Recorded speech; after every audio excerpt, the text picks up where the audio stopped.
Por muito tempo nos sonegaram muita coisa importante. Seria impossível produzir uma série para abordar cada um dos aspectos que são relevantes para entender o cenário que a gente está inserido. É para isso que surge o Insight Brasil Paralelo. São documentários de curta duração, com um padrão de estética e didática do Brasil Paralelo, para abordar temas importantes e que nos preocupam na atualidade. O primeiro Insight do Brasil Paralelo chama-se Venezuela, uma tragédia do século XXI. No final de cada mês, vocês vão receber gratuitamente, através do nosso canal do YouTube, um novo Insight do Brasil Paralelo.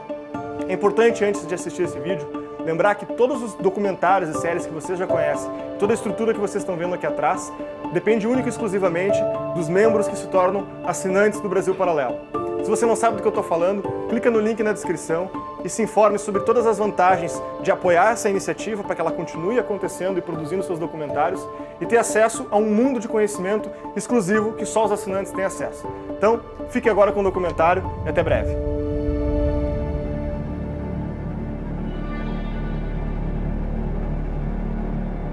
Com a chegada do Partido dos Trabalhadores ao poder em 2003, falou-se muito sobre os riscos de o Brasil se tornar uma Venezuela. Estamos em crise alimentaria no mundo. Brasil e Venezuela juntos, tomando medidas para enfrentar essa crise.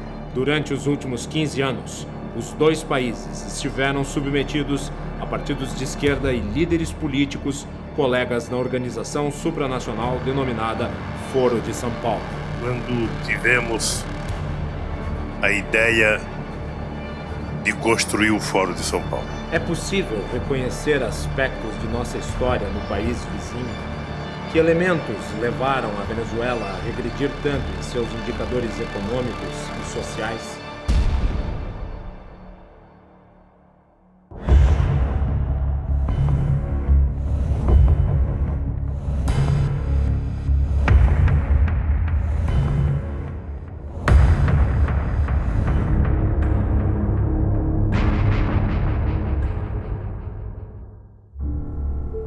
A narrativa de esquerda, consolidada em países como Brasil, Argentina e Chile, é baseada no combate ao militarismo de direita durante as décadas da Guerra Fria. A Venezuela, por sua vez, não viveu uma situação como essa porque sua última ditadura se deu nos anos 50. Comandado pelo general Marco Evangelista Pérez Jiménez, o regime se assemelhava muito mais ao de Getúlio Vargas no Brasil e ao de Juan Domingos Perón na Argentina. Marco Pérez Jiménez foi derrubado em 1958, depois de tentar continuar no poder por meio de um plebiscito fraudulento. Em seu lugar, líderes políticos firmaram um pacto de estabilidade na Venezuela. O acordo, chamado de Pacto de Punto Fijo, pregava o revezamento de diferentes partidos no poder e estabelecia uma agenda mínima que defendia estatização gradual do setor petroleiro, reforma agrária, grandes obras públicas e ênfase em políticas de bem-estar social. A consequência dessas políticas foi o aumento progressivo do Estado e do gasto público.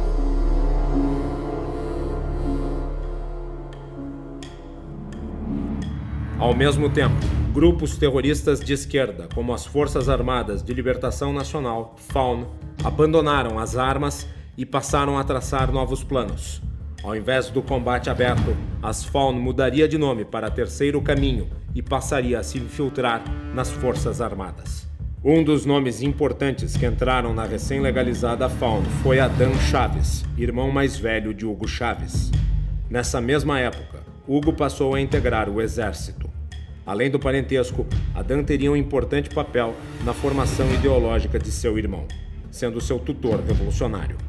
Chávez era un devorador, un investigador nato, y eso le dio inicialmente una formación en ese sentido autodidacta, ¿no? El 5 de julio de 1975 yo salí de subteniente con un fusil aquí y el libro del Che Guevara bajo el brazo. Yo salí ya convertido en un soldado rebelde. En 1986, Chávez criou seu próprio grupo político, o Movimento Bolivariano Revolucionário 200, MBR-200. A queda do preço do petróleo ocorrida na década de 80 expôs a fragilidade da economia venezuelana, que era dependente da exploração do petróleo. O país havia estatizado o óleo negro, tornando-o a sua principal fonte de riqueza. O resultado foi a fuga de capitais e o empobrecimento da nação. Oh, patria mía, patria querida, voy a la guerra a luchar por ti. Em 1989, a economia da Venezuela se tornou insustentável. Carlos Andrés Pérez, o presidente da época, se viu obrigado a adotar medidas de controle de gastos para tentar dar uma resposta ao problema estrutural do país. A esquerda radical não aceitou as medidas e grupos como o Terceiro Caminho e o MBR-200, liderado por Chávez, articularam um grande ato público contra o governo. O protesto foi chamado de Caracazo e consistiu em violentas manifestações de rua. Ônibus foram queimados, prédios públicos e privados vandalizados e destruídos. Não restou alternativa ao governo, senão convocar o exército para repor a ordem em um país que estava prestes a convulsionar. A crise serviu de combustível para que Chávez e seus partidários se mobilizassem com o objetivo de usurpar o poder democraticamente constituído. Em 4 de fevereiro de 1992, Chávez entrou em ação. Liderou unidades militares em Caracas com o objetivo de derrubar o governo. Yo, ante el país y ante ustedes, asumo la responsabilidad de este movimiento militar bolivariano. Nosotros acá en Caracas no logramos controlar el poder. Ustedes lo hicieron muy bien por allá, pero ya es tiempo de evitar más derramamiento de sangre, ya es tiempo de reflexionar y vendrán nuevas situaciones y el país tiene que enrumbarse definitivamente hacia un destino mejor. A tentativa de golpe fracassou.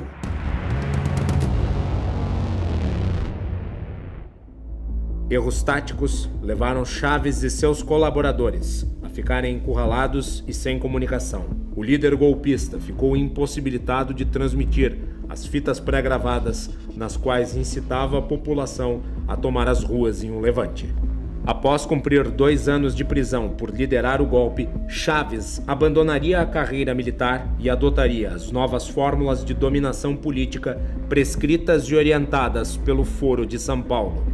Fundado por Lula e Fidel Castro em 1990, o Foro de São Paulo se tornou a Assembleia Estratégica da Esquerda Latina e tinha entre seus participantes grupos narcoterroristas. Companheiro da direção do Fórum de São Paulo, evitar parte da chegada da esquerda ao poder da América Latina pela existência dessa cosita chamada Fórum de São Paulo. Hugo Chávez fundou em 1997 o Movimento Quinta República, MVR, aliança partidária de esquerda que lhe daria suporte para disputar a presidência. Chávez foi beneficiado pelo descrédito da classe política tradicional e acabou eleito com 56% dos votos. Quando concorreu ao governo da Venezuela, Chávez tentou passar a imagem de democrata. Dicen que no es demócrata. ¿Usted está dispuesto a entregar el poder después de 5 años? Claro que estoy dispuesto a entregarlo, no solamente después de 5 años, yo he dicho que incluso antes, porque nosotros vamos a proponer aquí una reforma constitucional, una transformación del sistema político para tener una democracia verdadera, mucho más auténtica. Si, por ejemplo, yo a los 2 años resulta que soy un fiasco, un fracaso, o cometo un delito, un hecho de corrupción o algo que justifique mi salida del poder antes de los 5 años, yo estaría dispuesto a hacerlo. Ao contrário do que anunciou, uma vez no poder, passa a agir para reformar as instituições vigentes de forma a se consolidar no comando do país. Que sobre esta moribunda Constitución haré cumplir, impulsaré las transformaciones democráticas necesarias para que la República Nueva tenga una carta magna adecuada a los nuevos tiempos. Lo juro. Chávez decretou a realização de um referendo sobre a criação da Assembleia Constituinte. A população abraçou a ideia. A convocação foi aprovada por margem expressiva, mais de 70% dos votos. A Assembleia Constituinte, dominada por partidários de Hugo Chávez, redigiu a nova carta em 100 dias. O país passa a se chamar República Bolivariana da Venezuela. Na eleição da Constituinte, os apoiadores de Chávez conquistaram a maioria dos assentos. Um de seus planos era tornar a Câmara dos Deputados e o Senado em uma única casa. As contínuas modificações na estrutura política e institucional da Venezuela criaram um racha na população. Em 2002, mesmo com Chávez reeleito, a Venezuela se encontrava dividida entre dois polos opostos. Em 11 de abril de 2002, manifestações contra e pró-Chávez se encontraram na frente do Palácio Miraflores. O caos se instalou e autoridades militares, contrárias ao governo, aproveitaram a oportunidade para tentar destituir Chávez. O movimento, desastrado e feito de improviso, acabou sendo derrotado poucos dias depois. Presidente da República de Venezuela, juro ante Deus Todo-Poderoso. Chávez voltou ao poder depois que milhares de seus apoiadores tomaram as ruas do país. Com o argumento de ter sofrido um golpe, Chávez acentuou o radicalismo de suas ações e de seu regime. Responsabilizou os Estados Unidos e elegeu os membros da oposição e veículos de imprensa como inimigos. Entre suas ações, fechou a principal emissora do país, a Rádio Caracas Televisión. Se le acaba en marzo la concesión de televisión. Se le acaba en marzo. Também reformou a estrutura da estatal petrolífera PDVSA, demitindo milhares de funcionários que haviam entrado em greve em 2003. Com isso, vinculou o futuro da empresa ao seu projeto de poder. No campo político, reformou a Corte Suprema venezuelana, tornando-a um apêndice do Executivo. Ampliou o número de juízes de 20 para 32. Com indicações de cunho político, foram integrados à Corte 12 novos magistrados, todos eles fiéis bolivarianos. Quando surgiu a empresa Smartmatic, os processos eleitorais venezuelanos se tornaram eletrônicos e passaram a sofrer contestação por parte da oposição. A Venezuela acentuou sua aliança com Cuba e procurou aproximar-se da política do Oriente Médio. Os erros estratégicos dos adversários foram determinantes para Chávez aprofundar sua agenda. Partidos de oposição se recusaram a participar do pleito legislativo, acusando a eleição de ser ilegítima e fraudulenta. Seus líderes imaginavam que a ausência serviria para afastar o povo da votação, mas não foi o que aconteceu. O preço político foi alto. Sem representantes na Assembleia Nacional, os oposicionistas abriram caminho para que os bolivarianos tomassem completamente o legislativo. Em 2006, Hugo Chávez foi reeleito pela terceira vez com 62,9% dos votos. Prometeu criar o socialismo do século XXI. Chávez tinha o objetivo de ficar para sempre no poder. Para isso, modificou a Constituição, que passou a permitir a reeleição ilimitada para o cargo de presidente. Esta Constitución fue elaborada pensando en todos. Esta Constitución recoge el sueño de tener un país donde vivamos en condiciones de igualdad. Na medida em que Chávez acumulava poderes, a economia despencava e empresários e investidores abandonavam a Venezuela. A Venezuela passou a ter contínuas crises de abastecimento. Alimentos e produtos essenciais se tornaram escassos. A insatisfação contaminou a população. Foram organizadas marchas e paralisações. A resposta chavista foi violenta. Mas não foi só a situação da Venezuela que começou a se deteriorar. Ao mesmo tempo, Chávez enfrentava graves problemas de saúde. Em meio a disputas políticas, ele se isolou em Cuba para tratar um câncer. Reeleito pela quarta vez, não conseguiu comparecer à sua própria posse, em virtude do agravamento de sua doença. Hugo Chávez morreu em 5 de março de 2013. Foi substituído no poder por Nicolás Maduro, um de seus principais auxiliares. Na eleição para a sucessão de Chávez, o oposicionista de centro-esquerda, Henrique Capriles, tentou convencer o eleitorado, simpático ao chavismo, de que ele não representaria uma ruptura. Por margem mínima, Maduro foi eleito presidente em 14 de março de 2013. El candidato Nicolás Maduro Moros, 7.505.338, con el 50,66% de la votación. Novamente, o processo eleitoral, organizado pela Smartmatic, sofreu acusações de fraudes. Capriles não reconheceu o resultado e pediu a recontagem de votos. Mesmo com a eleição contestada, Maduro prevaleceu. O apoio diplomático da União das Nações Sul-Americanas, órgão subordinado ao Foro de São Paulo, foi fundamental para lhe dar sustentação internacional. Apesar da vitória interna, Maduro passou a lidar com uma oposição crescente na Venezuela. Nas eleições legislativas de 2015, a oposição recuperaria a maioria na Assembleia Nacional. Tentando driblar os adversários do parlamento, Maduro convocou uma nova Assembleia Constituinte. Anuncio que en uso de mis atribuciones presidenciales como jefe de Estado constitucionales de acuerdo al artículo 347, convoco al poder constituyente originario para que la clase obrera y el pueblo en un proceso popular constituyente convoque una Asamblea Nacional Constituyente. A manobra não foi reconhecida nem dentro do país e nem pela comunidade internacional. Mesmo assim, formou-se um parlamento paralelo, próprio da ditadura, que passaria a funcionar como alternativa ao parlamento oficial. Foi em meio a esse clima que, em 2018, Maduro buscou sua reeleição. Obteve vitória contestada internacionalmente. As fraudes no processo eleitoral se avolumaram. Brasil, Estados Unidos e União Europeia não reconheceram a legitimidade de Maduro para continuar. O parlamento oficial também se recusou a prestigiar sua posse. E na Venezuela, o presidente Nicolás Maduro foi reeleito para um novo mandato de 6 anos, numa votação marcada por alta abstenção e denúncias de fraude. Maduro disse que essa foi uma vitória contra o imperialismo.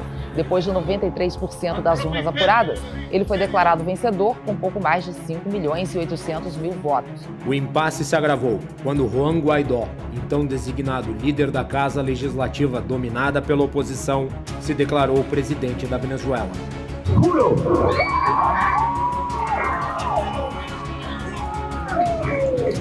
asumir formalmente las competencias del Ejecutivo Nacional como el presidente encargado de Venezuela. O mundo se dividiu. China e Rússia apoiaram o antigo regime. Já as nações ocidentais deram seu respaldo ao autoproclamado novo governante.